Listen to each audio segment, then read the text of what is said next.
Hey, Danielle. Hi, Dom. Great to see you. Yeah, great to see you too. Thank you so much for joining us on the show. Thank you for having me. It's really a privilege to be here. Yeah, well, you know what? I've heard so much about you. I've had you on previous shows that I do, and you did such a great job as a guest before. I thought I'd ask you to be on the Profit Tool Belt show. You've Thank got you. a pretty wide background. Why don't you tell us a little bit about yourself as we get started here? Okay. Well, hey, I appreciate that.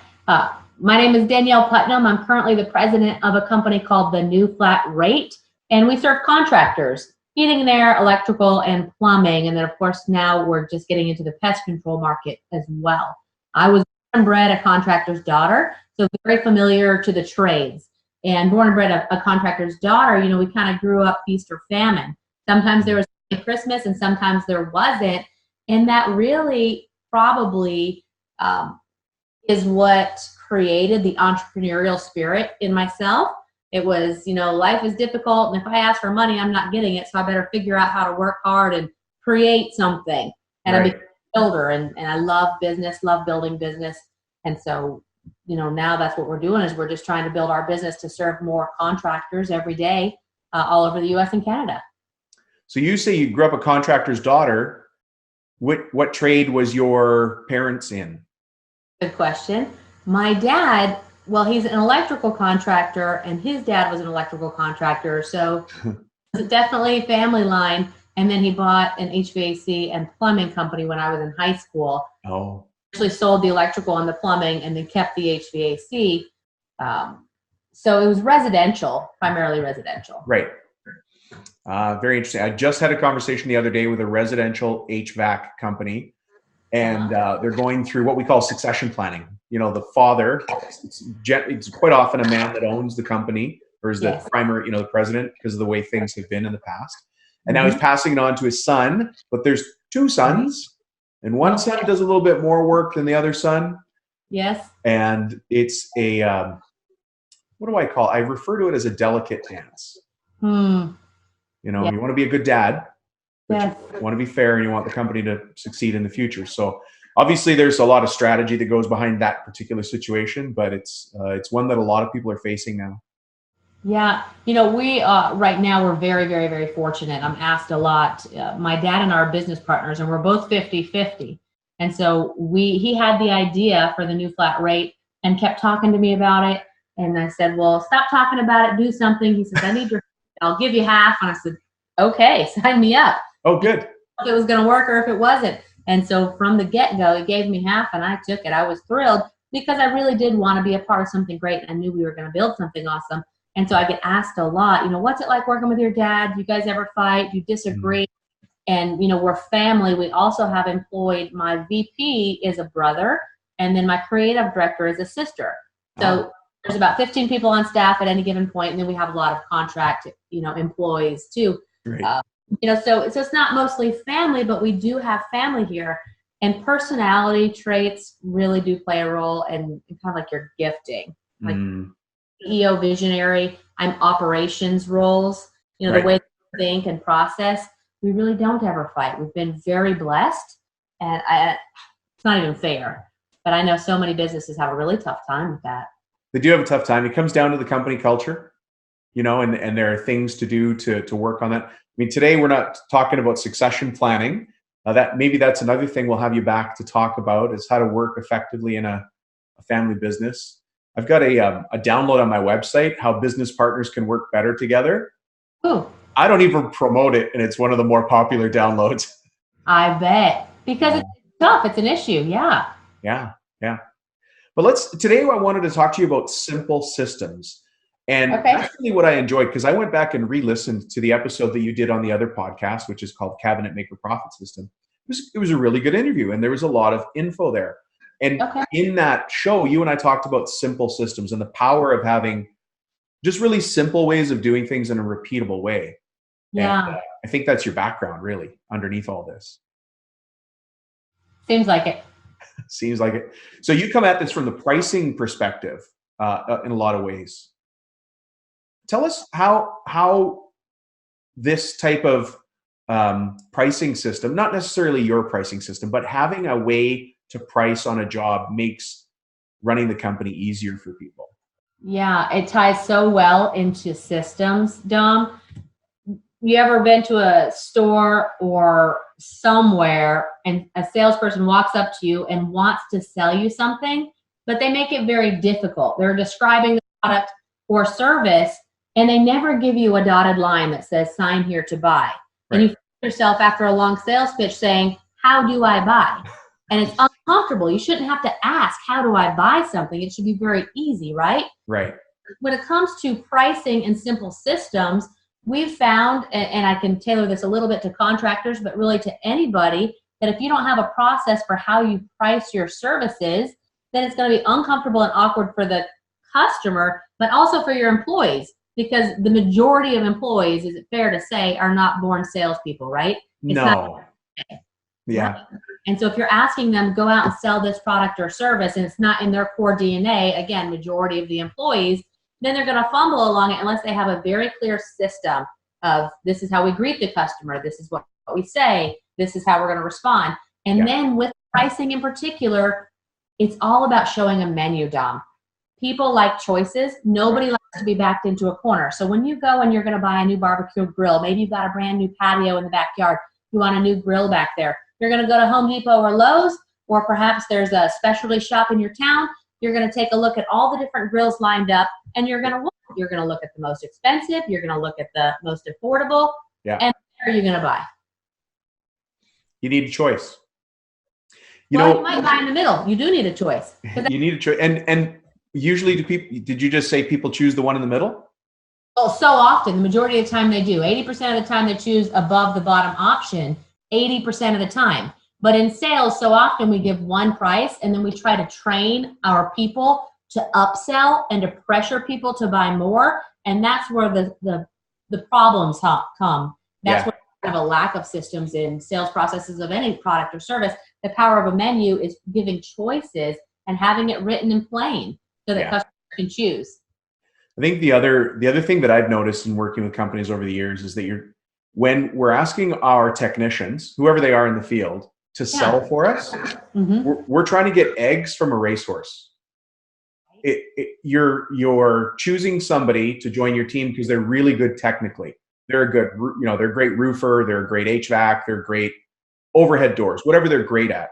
Yes. And then you send them to a customer site and you say, now I want you to be a great salesperson. But they didn't grow up. It's not in their mind to be a great salesperson. They're great with their hands. They're great with tools. They're great at visually solving problems and seeing things in 3D. That doesn't translate to being good at selling, even if it's selling the best solution for the customer. Yeah, you're right. It's too difficult. And so what's going to happen? Eventually over time, you're going to wear out that employee and they're not going to be able to continue to perform for you because it's too difficult for them to work outside of their natural element. Yeah. Or they just become an order taker on site. They show up, they don't want to sell. They're like, ma'am, this is what you need. Your door's broken, or your heater isn't working, your hot water tank's gone. Let's get you a new one. And they just want to get to what they know, what they're comfortable with. They know how whatever their technical thing is. Diagnose and repair. Yeah, they know how to fix. And that's what they like to do. They want the pat on the back. Hey, you did a great job fixing that thing. That's what they like. They want to help people. So much want to help people and they want to feel good because of it. Yeah, it's funny because, well, it's not funny. I think it's frustrating for a lot of people because if you're trying to put systems in place in a company, which is, and I do this all the time and I still have to remind myself, keep it simple. Yes. And then the question I also get a lot, actually, I just got a letter from a guy named Nico, which turns out his name is Dominic, but they call him Nico because there's too many Dominics in his family. It's another story. And, but him and his dad have been listening to this podcast while they're driving around doing estimates and stuff. Okay. And so his dad's an old school Italian guy, and he's telling his son, hey, send that guy a message and ask him how we start when we don't know where to start. So, awesome. But where do you start? If you don't have any systems in place, where's the first place to put systems in place? In your idea, and we're talking to every business owner out there of a trades company, but where do you think the best places are to start? I think it's your biggest pain point. So you as the owner, you need systems, whether it's a pricing system or a process in your company. Right. Where's the biggest pain point? Are you hemorrhaging money from somewhere in your company? So it's affecting your profit? Is it your time? Are you being a bottleneck on some projects for your company because something keeps happening? So taking a look at all the things that you have to do and that your team's doing and the stress of the company, wherever the biggest pain point or stress is, that's where you need to attack first to get your first processes in place. Yeah. And so what we like to do within our company is we do what we call the one-page process. We have a physically written process for every system that we need in our company. And it's one page because if it's longer than one page, well, it's not a process. It's a manual, right? So we start at the bottom of the page. In the very bottom of the page, we write the words desired outcome. And we write it in past tense as if this already happened. So for example, the desired outcome was the phones were answered perfectly, customers were served and are happy. If you need a new phone answering process, for example. So wherever the pain is in your company, it might be, as simple as when the mail comes and checks come in the mail, who takes them to the bank? Yeah. We need to have processes, right? And Dom, this sounds so primitive and, low level for me to even say this part. But the other day we had to write a process on where we put the trash cans here at the office, because our trash cans once a week were set out too close to the mailbox, and we have one of those big metal mailboxes that's actually bolted into the cement concrete, and when the trash guys came at 1 a.m. to pick up the trash bins, it knocks over and messes up the mailbox, right? So you think, oh, okay, no big deal, get a new mailbox. But in reality, it took one of our key guys time, had to leave the office, go find a new one, and it took 2 or 3 guys half a day to figure out how to uninstall and reinstall the new mailbox. Yeah. All of a sudden, you have all this wasted time and energy, when if we would have had our better written process, we wouldn't have had to worry about that. So the fix was, here's now the written process. We passed it out in a team meeting like a memo with pictures.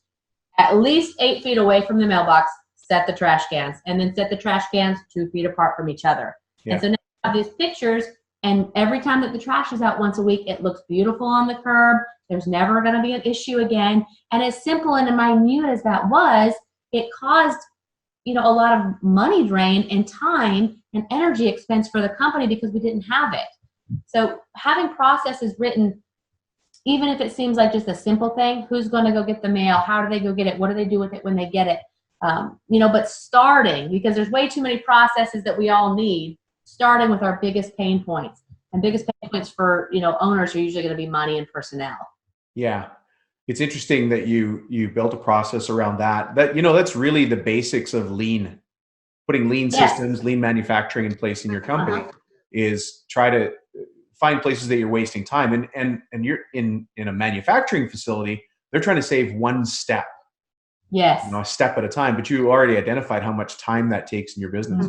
One of the things that I ask people to do all the time is go for coffee. And I mean, go for coffee alone. So I agree with you. Find what your biggest pain point is and just think about it right now. And everybody's got a different one, but maybe it's my guys never show up on time on site. Yes. Okay. That's the biggest pain problem. That's giving them headache. Or they don't submit their timesheets, whatever your thing is. Well, take a pen and a blank piece of paper and buy yourself a coffee, but leave the office. And then go sit in the coffee shop and just doodle. What would I do? What do I want? I'm the owner. I sign the check. This is what I want it to be like. And come down to 1 or 2 or 3 things. And then it'll be very easy to figure out how to put a system in place for the team. One of the biggest ones now that's so easy that people overlook is shoot a video of your expectations on your phone. Okay. Make it a private YouTube video. Yes. All of that is free. The only part that's going to cost you is when you have to get your 15-year-old niece or nephew to convert it from your phone to your YouTube video. But you can take care of that. But that's really the only cost. But just shoot your expectations on your phone. Say, this is how we show up here. This is the time we start work.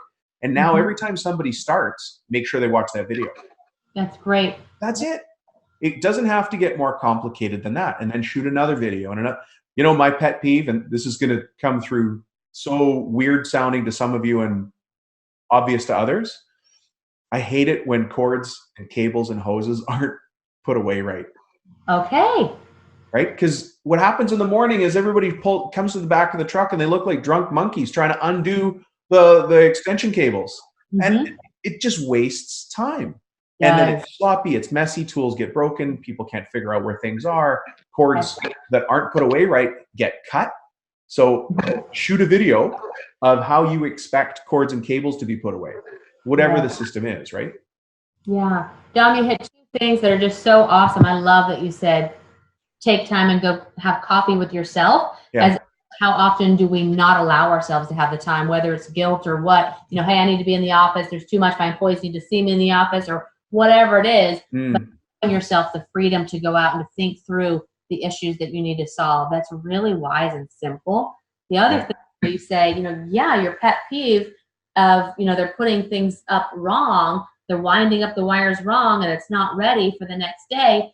What I've been finding and hearing more and more of, that is another issue that kind of ties along with this. Here we go, and we know we need systems. We know we need processes in our company. So we're going to take the time. We're going to shoot the videos. We're going to write them. We're going to roll them out to our team. We're going to have a hype session, get everybody excited. Hey, here's the new processes. Life is going to be better. And then, there's no accountability. Right. And the follow-up. And there's no consequence. So why isn't there consequence? And it seems that as owners or managers even, we get stressed and bogged down. We get busy. We don't hold people accountable. We don't give consequences because we don't want conflict. And we assume in our heads, oh, well, they're going to get mad and they're going to quit. Or, oh, they're going to blame so-and-so. Or, oh, they're not going to listen. And so we assume all these things that we don't manage. And I'm finding that to be an issue when it comes to systems and processes is people don't want the conflict of enforcing the systems and processes. I mean, what do you do about that? You know what? I think that actually the video idea is a good one. When somebody starts on your company, you just say, here's the videos I expect you to watch by tomorrow. Yes. And then when they don't coil the hose right or show up on time right, or, one we hear a lot is, geez, we hire these guys and then they mess up our customers' bathrooms when they're working on site. Yeah. And the frustration I hear from business owners, like, why do I have to teach them how to be polite in somebody else's home? Why did the homeowner call me and say, do you know what your guys did in my bathroom? Like, how embarrassing. So that's and then you've got to point, there's 3 or 4 guys, people on the crew, and you've got to go, who did it? Well, nobody wants to. We're going down a really weird path here, but I hear that one quite often, actually. Yeah. So shoot a video and say, our expectation when we're on a customer site is this. Oh, you won't believe it, Dom. Last week, I kid you not, that very topic came up in a class I was in, and the person sitting next to me, I swear to you, they physically wrote the process for that on how to ask politely a customer to use the restroom. And they wrote the process to tell their team, enroll it to their team, when you're going to use a customer's restroom, this is the process, and this is what you do, and this is how you leave it better than when you got there. And always leaving things in a better place. And then they discussed even having like a little bathroom kit of, hey, when you're going to go use a customer's bathroom, clean the toilet and clean the sink while you're in there, for example, just to go along with the process. But that topic, it's just time-wise. Just had this conversation because it is an issue. I thought it was just coming up in my coaching meeting, so I'm glad that it's not. Seriously, last Thursday. So I'm starting to think it's me. I'm like, what's going on with all these people? But those are examples, and those are real situations. But those kinds of situations as well. I went and looked at your website, and one of the things it said you can increase your average sale size by, what was it, $250, $246. That's a great thing, right? But I need to be in front of customers so that I can sell those deals. Well, if I do one job in a cul-de-sac and the next door neighbor says, hey, I saw you had so-and-so plumbing over, should we use them? They're not going to say anything about the plumbing or the quality of the soldering. They're going to say, you know what those guys did in my bathroom? Right. And it's just left water on the sink. I'm not talking about anything crazy. Right. That you're not getting that deal because they left water on the sink, like from washing their hands. I used a plumbing example there with water, but do you know what I mean? That's what people think about. Right. That we assume that the technical ability of the person doing the plumbing, the electrical, the roofing, whatever it is there, but it's how people feel about having you at their house or their job site for commercial industrial jobs. You're just not going to get that business, and it's your business to own. It is. It's so important to do what we call wow factor. And so we do a lot of training, and that's part of the process is when you're out on a service call, any kind of service call at all, choose at least one wow factor to do while you're there. And it might be, you know, we have like wow factor buckets that we suggest people carry on their service trucks. And it might have some spray paint if the equipment is old and rusted that you could spray paint over to give it a fresh look. Definitely if you're working outside, sweeping, you know, all or raking the leaves away from equipment, just cleaning the area really, really well. Some people for wow factor, they bring treats for the dogs. And that way they're doing something above and beyond just the craftsmanship. You know, it would be great if craftsmen could just be praised for being craftsmen because it's awesome what they are doing. But to your point, customers don't understand it. And so we have to leave something and have a process that they understand and see. Oh, they cleaned that area. That looks great. Oh, they treated my dog nice. Oh, they carried out my trash. So we have to give an above and beyond wow factor away from the craftsmanship. Yeah. And to lots of people, that sounds like unnecessary things to do. But for the companies that put those systems and processes in place, life just becomes easier. You get more referrals. You get less pricing pushback. People are proud to be on your team. And it sounds like you would have heard some of the same things as me. My team starts to self-police, right? So when the expectations are set, and this all came from your question, how do we set those expectations without causing confrontation? If we set the expectations up front, my crew starts to know those expectations. Now when a new person starts on the job and they walk into somebody's house with their shoes on, right? One of the other people is going to say, hang on, that's not how we do it here. You got to put these things on or take your shoes off, whatever it is. Yes. And that just becomes the way we do it at Acme Industrial, whatever, right? Yeah, I love the term self-police. You're right. Getting the ability to come from the team. Yeah. Well, this has been great. Always a good interview with you. Learn a ton. Tell me more about this wow factor bucket. What is that? Well, so wow factors don't need to cost more than $5, maybe $10 max. You can even consider it part of your marketing budget. So wow factor is something very affordable, but you already have service vans and trucks. You're already out there in the field at customers' homes. And so you need your team to be equipped and prepared that if there's an opportunity to do some wow factor, there could be just a bucket, you know, just think of an industrial little bucket that you carry cleaning supplies around. Okay. You get it, you know, it's not that big, it's not expensive, it's a couple bucks at the dollar store or Home Depot. So you got this bucket that you carry around, and in it you actually do put some cleaning supplies. Because if you were really honest, couldn't we all say, oh, wait a minute, my guys don't all have cleaning supplies on their trucks. Everybody does. And so you put some cleaning supplies in the bucket. You put some cans of spray paint. You put some dog treats in there. A couple of things that, again, they cost less than $5. They're not expensive pieces. You can put your shoe covers in there, all the things. And so the wow factor bucket on every service call or job that you go on, you always bring your wow factor bucket in too. And you look for a way to wow the customer above. And then the second part of that that's key is making sure that the customer sees it. So afterwards, when you're doing the walkthrough with the customer, hey, Mr. Customer, you know, again, thanks so much for allowing us to work for you today. I just want to show you the job that I did, the great work I did for you. This is what I fixed. It's all working great. And then, by the way, I saw that, you know, you had a bunch of leaves around, you know, your air conditioner. I went ahead and raked those out of the way to clean it for you, you know, while I was here. I went ahead and took care of that. So you want to point out the wow factor so they know, and they're like, oh, wow, you didn't have to do that. Thank you. Or, hey, you know, I went ahead and gave your dog some treats if that was okay. Or, you know, whatever the wow factor is. It can be, like I said, spray painting or the electrical panel box, maybe relabeling the breakers. Oh, my. You know, wouldn't you love that? That's such a cheap, you know, inexpensive, but high impact thing. Because if anybody goes down to look at their electrical panel right now and see the scrawled stuff that's on there. We all know it. Oh. So just have some little sticky labels and then label it real quick. Again, it won't take you a lot of time, but wow, what a great lift up it does, you know, in the customer's mind because they can understand it and see it. You're making me laugh because my electrical panel was done by my uncle, and the only reason I can read it is because I can read my dad's writing. And I'm not knocking my dad. He came to this country with nothing, and he built a great life for me. So I'm not knocking. But the funny part in my mind is nobody could read the electrical panel, but I could read it. So yeah. Hey, you've just been so much info. Thank you. I'm sure people out there are thinking the same thing. How do we find out more about you and what you do? Thanks so much, Dom. I really appreciate you having me. And my company name was The New Flat Rate. So our website is thenewflatrate.com. And you can always reach me. My phone and email are on there. I'm Danielle at menupricing.com. Would love to chat and have a conversation. Dom, I know this is a little left field. If you don't mind, I'm also currently the president of a group called Women in HVACR. And we are really trying to put forth an effort to bring more women into the trades because we need more workers, right? We need more people, and there's a place for them.